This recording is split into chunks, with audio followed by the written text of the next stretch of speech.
rekan-rekan semua. Pertama-tama izinkan saya memperkenalkan anggota sesi 3, yaitu saya sendiri sebagai moderator, Ines Luka sebagai penyaji, Muhammad Wahyu Prasetya sebagai pembahas 1, Muhammad Yosi Adi Wicaksono sebagai pembahas 2, dan Arsy Azani sebagai juru kamera. Pada hari ini penyaji akan menyampaikan hasil keunggulan dan kelemahan ujian skripsi yang berjudul pemanfaatan sertifikat hak atas tanah pasca legalitas aset pada masyarakat transmigran di desa Sidati, Kecamatan Badang, Kabupaten Ogan, Komering Timur. Baiklah, langsung saja kepada penyaji Ines Luka untuk menyampaikan materi. Ya, saya silakan untuk maju ke depan.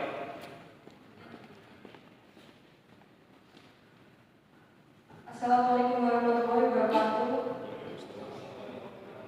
Nama saya Nisa Luka. Di sini pada sesi 3 saya akan menyebutkan 5 poin terkait dengan kelemahan dari skripsi yang telah di. Yang pertama yaitu ada judul yang masih memiliki arti yang luas. Di sini pemilihan judulnya kurang berfokus pada topik yang sedang diangkat sehingga masih bersifat luas karena tidak menyatakan bagi siapa dan untuk apa pemanfaatan sertifikat tersebut. Apabila dibuat lebih terfokus, itu dapat membatasi ruang lingkup yang diteliti. Misalnya bisa dibuat seperti pemanfaatan sertifikat di atas tanah untuk pengembangan usaha bagi masyarakat transmigran. Yang kedua yaitu terdapat data wawancara responden yang tidak relevan, yakni data terkait perubahan modal setelah pemanfaatan sertifikat, yang mana sebenarnya tanpa dilakukan wawancara pun data tersebut sifatnya telah pasti dan bisa diprediksi bahwa setelah pemanfaatan sertifikat tersebut semua jenis usaha mengalami peningkatan modal karena sertifikat sendiri itu bersifat pasti dan memiliki nilai yang sangat tinggi. Yang ketiga yaitu tidak ada data terkait keuntungan. Setelah semua yang diteliti dan disebutkan oleh peneliti, itu tidak ada data yang menjelaskan tentang keuntungan yang diperoleh. Apakah ada peningkatan keuntungan dari modal? Apakah ada peningkatan keuntungan atau penurunan keuntungan atau tetap saja setelah dilakukan pemanfaatan sertifikat tersebut? Jika ditambahkan hal tersebut, itu bisa digunakan untuk mengetahui terkait pelancaran pembayaran angsuran sertifikat. Yang keempat itu ada pemisahan terkait bab dan subbab objek penelitian, yaitu terkait dengan literasi finansial dengan platform digital.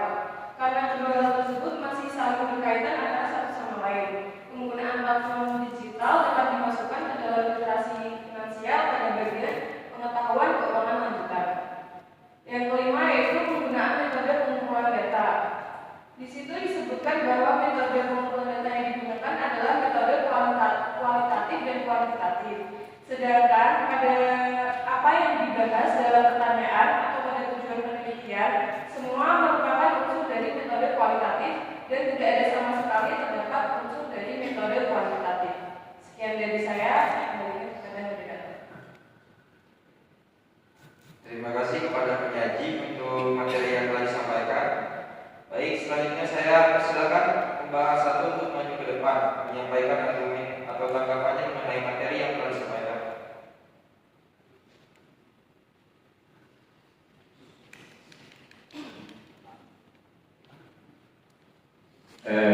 Terima kasih atas kesempatan yang telah diberikan. Sebenarnya dari 5 poin yang telah disampaikan oleh penyaji, 3 di antaranya itu saya setuju dan saya buat juga di dalam tugas saya. Dari 5 poin tersebut yang saya fokuskan itu terkait dengan data keuntungan. Memang betul di penelitian atau di video tersebut tidak dijelaskan mengenai data keuntungan, padahal menurut hemat kami itu merupakan hal yang pokok atau hal yang penting, karena dimana jika kita membahas terkait dengan pemanfaatan sertifikat bagi masyarakat, tentu kita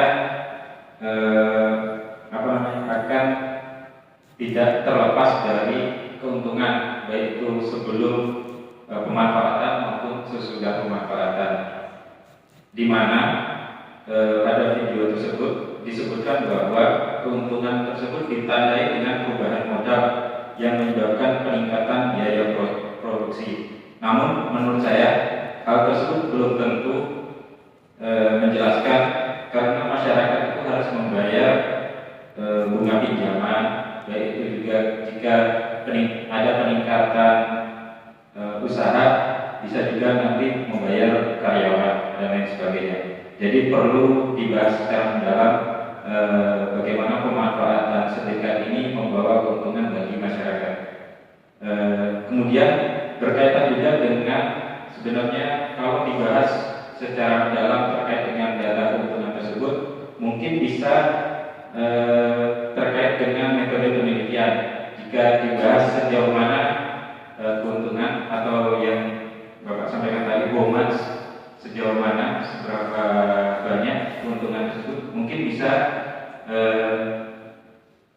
berlanjut ke mixed method ini. Karena menurut kami rumusan masalah yang telah dipaparkan pada video itu lebih banyak mengarah pada kualitatif. Mungkin itu saja dari pembahasan. Terima kasih. Terima kasih untuk pembahas satu. Baik, kepada penyaji, silakan untuk memberikan tanggapannya dari pembahasan.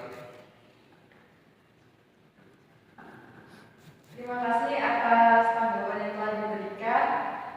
Saya setuju dengan apa yang dikatakan, apabila diberi data terkait keuntungan itu bisa menjadikan penelitian tersebut terdapat metode kuantitatif, sehingga bisa dikatakan metode penelitian tersebut merupakan metode campuran. Karena untuk data keuntungan sendiri tersebut bisa dibuat secara seperti presentase keuntungan, presentase peningkatan keuntungan, sehingga menjadi data kuantitatif.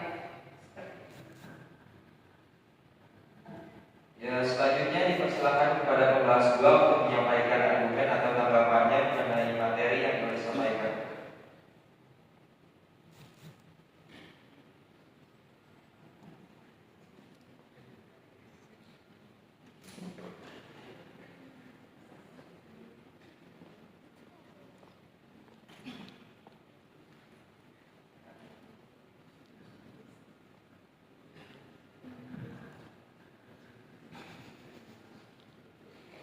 Izin Bapak, saya akan menanggapi poin ketiga, terutama tadi yang sudah disampaikan oleh Bang Wahyu.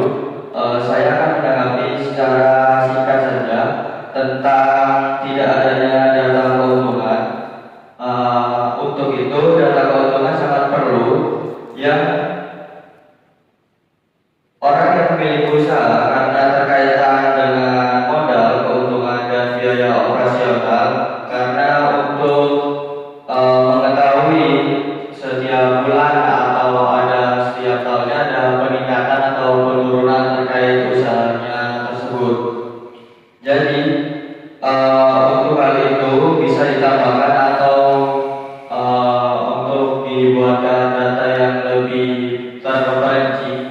Jadi setiap biaya operasional atau modal yang harus dikeluarkan itu harus tahu setiap bulannya. Nah, hal tersebut berdampak pada perilaku sosial pelaku usaha yang kalau tidak mengetahui jumlah modalnya atau jumlah keuntungannya, ya mungkin usahanya cuma itu aja atau stagnan. Cukup sekian dari saya untuk menanggapi poin yang ketiga. Terima kasih untuk pembahas dua. Kepada penyaji saya persilakan untuk menjawab argumen yang telah disebutkan. Baik, terima kasih atas tanggapan yang dapat disampaikan oleh penyaji. Baiklah rekan-rekan semua, demikianlah hasil diskusi dan juga penyajian materi pada hari ini. Kami Terima kasih atas perhatiannya semua dan mohon maaf apabila terdapat banyak kekurangannya dan salah kata. Saya mohon maaf. Assalamualaikum warahmatullahi wabarakatuh.